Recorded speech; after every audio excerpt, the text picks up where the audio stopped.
This is fruit leather, and we're gonna make some today, along with some other dried fruits. That's good stuff. It's a great way to shrink down your fruit and lighten it up for your pack. That way you can bring more food when you're camping or hiking. I'm gonna be trying out my new Weston 10 Tray Dehydrator. I'll be dehydrating a cantaloupe, blueberries, bananas, cherries, and grapes. This is also a great way to preserve your fruit for long-term storage. So first I need to slice up this cantaloupe. The thinner you make your slices, the faster they'll dehydrate. You also want each slice to be about the same thickness so that they'll dehydrate evenly. Then just put them on the trays. You want them to be spaced out a little bit and not overlapping. And you don't want to overcrowd the tray. That way air can circulate around them better. Next I'll slice up the bananas.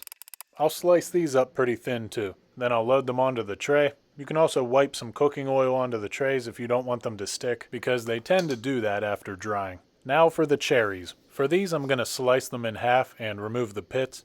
If they're not cut in half, they're going to take forever to dehydrate, since the air won't be able to get to the inside of them. And for the same reason, I'll cut the grapes and the blueberries in half. They'll dry out much faster this way. The dehydrator came with this screen. That's what I'll put the blueberries onto so that they don't fall through, since they're small. So my blueberry tray is filled up, the grapes and the cherries. I'll fill a couple trays of whole grapes just to see what happens. Now for the fruit leather, I'm going to mix banana and blueberry. I'll blend them up to make a puree. So that's looking good. The dehydrator also came with this solid tray. I'll wipe this down with a little olive oil so the fruit doesn't stick to it after it's done. Then I'll take my blueberry banana puree and pour it on. Then I'll spread it out nice and evenly.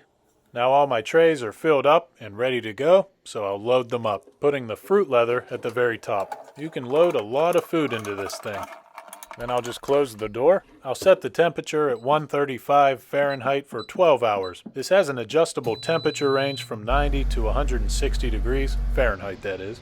After 12 hours was up, everything was about done except for the whole grapes. The fruit leather turned out great, looking real leathery, so I'll roll it up. All the other fruit I left in a little longer because I like it a little on the crispy side. Here's the blueberries, which look pretty much like raisins. Here's the cantaloupe, which also turned out really good. It also has a leathery texture and slightly crispy on the edges. Then the cherries, which also feel like raisins.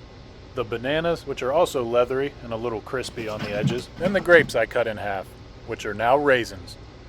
Now the grapes I left whole did not dry out very well, so I'll cut them in half and leave them in longer. Here's some bananas I sliced in half long ways. They're a little softer than the other ones. Here's the other cantaloupe. So now I'm just going to store all these in mason jars, then keep them in a cool, dry, dark place. They should stay good for several months. The fruit leather I'll just put in this plastic bag. I'll be eating it soon anyway. So I'm very happy with the dehydrator so far. It did a great job of drying everything out evenly, and it has a ton of space.